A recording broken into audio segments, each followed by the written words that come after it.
Okay, eto pang isang balita. Matapos siraan si Duterte, Pacquiao umiyak sa mga botante. Galing po ito sa ating Showbiz Fanatics, mga kapatid. Nasa description yan, isubscribe nyan dahil naghahatid po yan ng balita patungkol po sa ating Pilipinas kung mahal.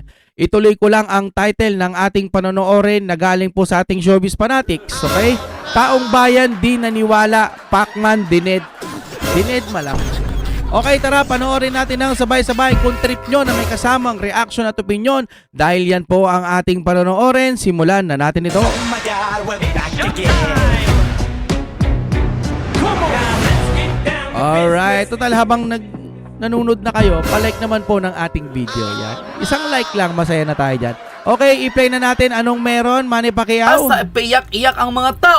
Hindi na nadadala sa ipiyak-iyak ang mga tao dahil kilala na nila kung sino ang tunay na trapo. Naka? Nag-viral sa social media ang tila pag-iyak publicly ng People's Champ at former Senator na si Manny Pacquiao sa isang press conference kung saan sinabi nito na awang-awa siya sa mga Pilipino kaya tatakbo muli siya bilang senador para matulungan ang mahihirap nating kababayan. Paano? Paano mo matutulungan? Kahit hindi ka naman siguro kumandidato, Sir Manny Pacquiao, love na love ka pa naman ng mga tao. Siyempre, kahit ako naging idol kita. Siguro kahit hindi ka na maging senador, kasi nung naging senador ka, nasisira ka lang sa mga tao eh. Lalo na kapag hindi ka nakakasagot po ng maayos sa mga hearing, ano, binubulong-bulungan ko pa, binubulong-bulungan ka pa, napanood ko yun. At sa mga interview sa'yo, hindi na talaga,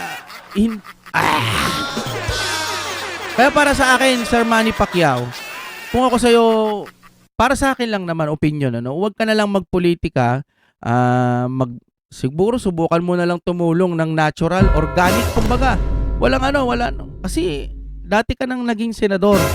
Ako, hindi ko nalaman kung anong mga naging balita, pero may mga napatupad ka naman siguro, ano, pero para sa akin, nasisira ka po eh. Biruin nyo dati, nung laban nyo, talagang walang tao sa EDSA, walang sasakyan sa EDSA. Ganon ka po kamahal ng mga mamamayang Pilipino. Kaso nga lang, nung si PBBM noon, binanatan mo ng binanatan ng presidential. Diba? Binanatan niya ng binanatan yun, mga kapatid. Tapos, ngayon, nag-iba ang ihip ng hangin. Kung ano yung sinasabi mo noon, iba na yung ngayon. Yan po yung naging Manny Pacquiao na kilala na namin ngayon. No hate po, Sir Manny, idol na idol kita. Pero siguro hindi mo na kinakailangan maging senador para makatulong. No? Napatunayan mo naman na tumutulong ka na. Kasi kung iisipin mo na kapag nasa Senado ka, mas makakatulong ka, hindi ko ho kasi naramdaman yun eh. Hindi ko ho talaga naramdaman. Ayun, maraming papel sa kanyang lamesa. At kung meron man natulong, Manny Pacquiao, maraming salamat. Pero nanibago yung mga tao sa inyo noon nung siniraan mo si PBBM. Tapos, ngayon naman, nandun ka sa panig nila at kung ano-anong mga pinagtatabi mo. Hindi ka na namin maintindihan eh, ha? Ay, tuloy na natin to, no? Sa halip na suportahan, binakbakan pa ang dating senador at hinalungkat ang kanyang mga nakaraan bilang isang kongresista at senador. Ayon sa kanila, ano raw ba ang ginawa ni Manny Pacquiao sa mga taong ito kung saan siya ang kinikilalang kongresista o mambabatas ng kanilang distrito? Naging kasapi pa ito ng Senado ng ilang termino. Ngunit dahil sa kanyang ambisyon maging Pangulo, tumakbo ito noong 2022 election. Oo, tapos wala siyang naisagot na maayos doon, mga kapatid. Sana tinagalog na lang yan, no? O kaya nagbisaya ka, may translator ka. Sa ano kasi kailangan mong magpakatotoo eh. Kahit hindi ka marunong mag-English, magdala ka ng translator mo. Kahit ikaw na ang presidente at pumunta ka sa ibang bansa, magdala ka pa rin ng translator mo. At hanggat maaari, sarili mong desisyon kung ano ang nasa puso mo. Base lang sa opinion ko, ano lang to, vision lang naman to. No? Sa tingin ko, si Sir Manny Pacquiao, parang nasusulsulan lang siya kaya yun yung napapakinggan niya. Yun lang po, Sir Manny Pacquiao. We love you pa rin. Hindi magbabago pagtingin ko sa'yo. Pero pag senator, medyo nag-aalangan eh. Pwede kitang iboto, pwedeng hindi. Naguluhan ako sa'yo eh. Ayaw mo si BBBM, tas ngayon gusto mo na. Bigyan nyo kami ng isang matinding plataforma kung bakit namin kayo iboboto. Yan. Actually, branded pangalan eh. Pag sinabi kasing Manny Pacquiao, mananalo na yan. Ganyan po ang masakit man sa loob ng mga ayaw si Manny Pacquiao. Wala eh. Pangalan palang panalo na. Ganun po ang mga Pilipino ngayon. Pero matuto na ho tayo. Dapat po ang iboto natin yung may alam sa Senado. Isusunod na natin si Willie Villame. Si idol ko rin yun. No? Yung may lumapit sa kanya tapos lumayo.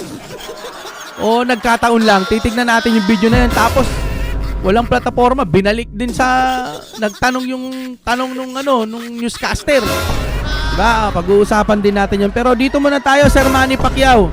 Uubra pa naman yan siguro. Sa pangalan mananalo ka. Pero sana pag nandoon ka na sa pwesto mo, yung trabaho mo, bigyan mo kami ng isang batas o kahit ilang mga batas na makakatulong sa mamamayang Pilipino. Maiiwan yun, magiging legacy mo. Yan. Gusto ho namin yun. No?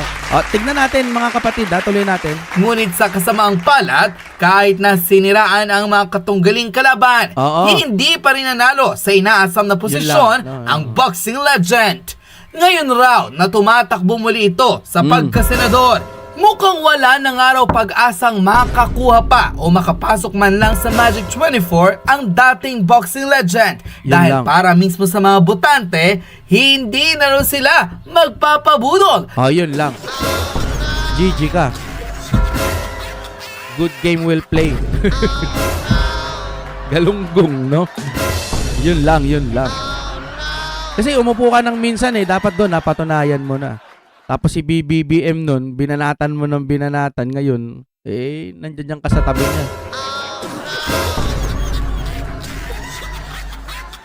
Kahit di ka naman maging senator, mayaman ka naman na, Sir Manny. Yung ibang mga vlogger nga, mga, anong tawag doon? Mga vlogger na, yung charity vlog, tumutulong nga yun eh. Kahit hindi sila senador, ang dami nilang natutulungan. Mga charity vlog, no? Kung mag-vlog-vlog ka na lang din, marami kang matutulungan. Kung ang target mo lamang makaahon sa kahirapan itong mga kababayan natin sa pamamagitan ng iyong mga promises, pwede mo nang i-content yun at i-vlog. Para sa akin lang naman. Mababaw yung sinasabi ko pero pwede kasi mayaman diba? Manny Pacquiao yan Sir Manny, may pengi akong lupa. Kahit kasi laki lang ng mga 100 na kalabaw. Laki lupa niyan, Sir Manny Pacquiao. Lupa niya, the best yan. Sa mga trapong tila wala naman raw ginawa, kundi ang manira ng kanyang kapwa.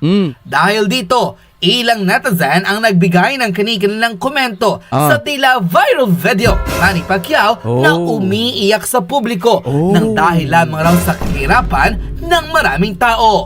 Pang-real talk pa nila sa boxing legend turned politician. Ano raw ba ang kanyang naiambag bukod sa pamudmud ng pera? At paano raw niya matitiyak na matutulungan niya ang mga kababayan nating naghihirap gayong ilang taon ito sa Kongreso at Senado? Mukhang hindi naman raw ito naging consistent sa kanyang trabaho.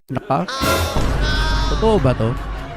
Sir Manny Pacquiao, bibigyan ka namin ng para mag-explain kung totoo ba tong balitan to. Grabe yun, akong ganun Na mukhang ang tunay na pakay raw lang nito kaya tumatakbo sa posisyon ay para protektahan di umano ang kanilang mga negosyo. Sino raw ba ang magtitiwala muli sa dating senador na minsan ang siniraan ang Pangulo na tinawag na magnanakaw ang pamilya, ngunit ngayon ay kasapi pa nila?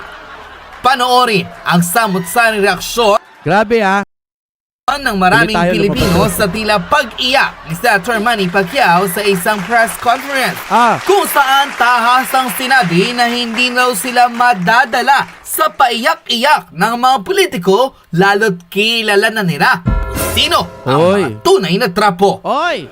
Panoorin ang full video! Nandiyan pag ito'y may nakikita akong mahirap, kaya ganun ako kapassionate na ipaglaban ng mga mahirap. Dahil dito sa mundo, hindi pera. May iiwanan din natin yung pera. Yung posisyon mo, yung kasikatan mo, mawala yan. Pero yung iiwanan mo, ligasiyan na makatulong sa mga mahirap, yun ang count. Nandiyan pag ito'y may nakikita akong mahirap, kaya ganun ako kapassionate na ipaglaban ng mga mahirap. Parang hindi lang kapalipan Ipaglaban ng mga mahihirap. Ay, kapag Manny Pacquiao galing sa hirap yan, naniniwala ako, no? Huwag kayong magagalit. Pero, pag uupo siya bilang senador, alam niya kaya yung mga gagawin niya. Kung gusto lang naman niyang tumulong sa mga mahihirap, hindi mo na kailangan maging senador. Pero, kapag may plataforma kang maganda at makakabuti sa ating bansa, sige lang, ilatag mo yan. Tignan natin kung talagang pwede ka bilang senador ulit, Sir Idol Manny Pacquiao. No, pero kung sasabihin mo lang, gusto ko maging senador, bakit? Para tulungan yung mga mahihirap nating mga kababayan. Hindi ho ganon ang buhay. Ulitin natin. Hindi ho ganon. Kasi marami hong nakitang mali sa inyo. Dapat po, patingin kami o palatag po kami ng inyong matinding plataforma para po sa ating bansa. Kasi nung nakaraan tumakbo ka, binanatan mo ng binatang si PBBM, hindi ka na nakapag-focus, pinaringgan mo rin si Two Joint, ganyan. Para ka nang nakikipag-away. Ewan ko ba? Sir Manny, pahingin na lang akong lupa. Oh my God, we're back again. Come on.